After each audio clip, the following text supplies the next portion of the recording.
Coming up on 5 Minute News.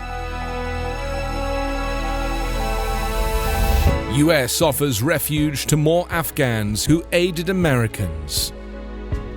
UK eases travel restrictions as industry lobbies for more. And officer who responded to US Capitol attack is third to die by suicide. It's Tuesday, August 3. I'm Anthony Davis. Thousands more Afghans who may be targets of Taliban violence due to their US affiliations will have the opportunity to resettle as refugees in the United States under a program announced by the State Department on Monday.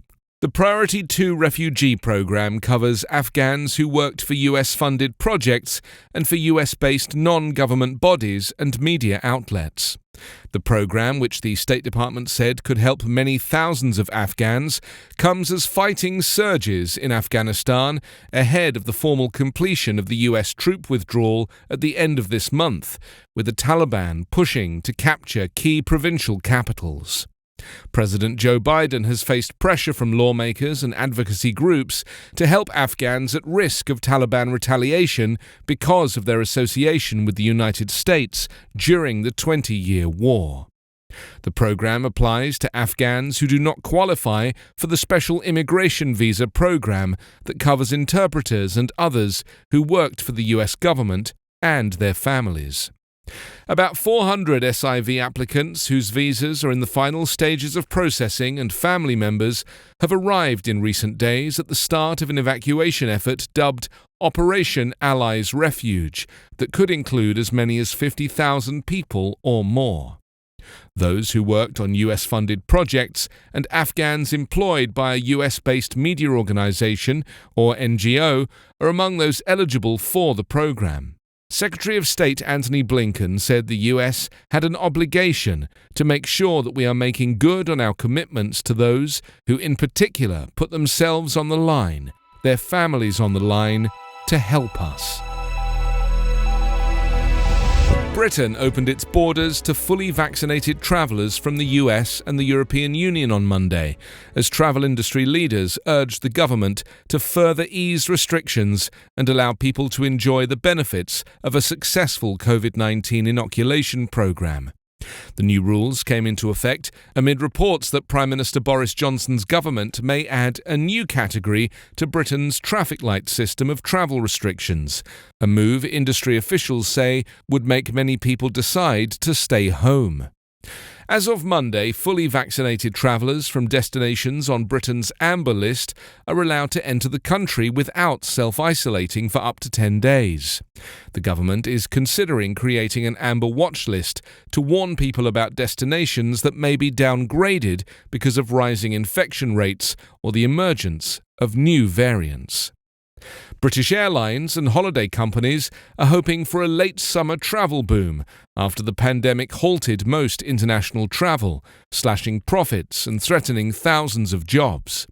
The number of passengers travelling through London's Heathrow Airport, the UK's busiest, fell 75% in the first half of this year. A third police officer who defended the US Capitol during the January 6 insurrection by extremist supporters of Donald Trump has taken his own life, Washington, D.C.'s Metropolitan Police Department confirmed on Monday. Officer Gunther Hashida, who was assigned to the emergency response team within the Special Operations Department, was found dead at home on July 29, the department said. 44-year-old Hashida joined the force in May 2003 and was among those who responded to the Capitol attack. Hashida is survived by his wife, Ramelia, and 3 children, his sister and other members of a wonderful family, according to an online fundraising campaign established in his memory. The death of Hashida is the third known instance of a suicide by law enforcement officers related to the January 6 insurrection, when a mob of Trump supporters stormed the Capitol in a violent attempt to stop the certification of Joe Biden's election win. The attempt failed, and Biden's victory over Trump from the 2020 election was certified by Congress in the early hours of the following morning. But the attack on the Capitol, which lasted several hours, involved rioters attacking outnumbered officers to break into the building in a failed effort to hunt down lawmakers, including then Vice President Mike Pence.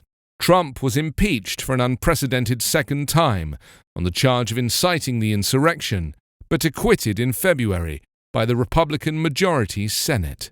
Officer Jeffrey Smith, a 12-year veteran of the force, and Officer Howard Liebengood, a 16-year Capitol Police veteran, also responded to the 6th of January attack, and both later died by suicide.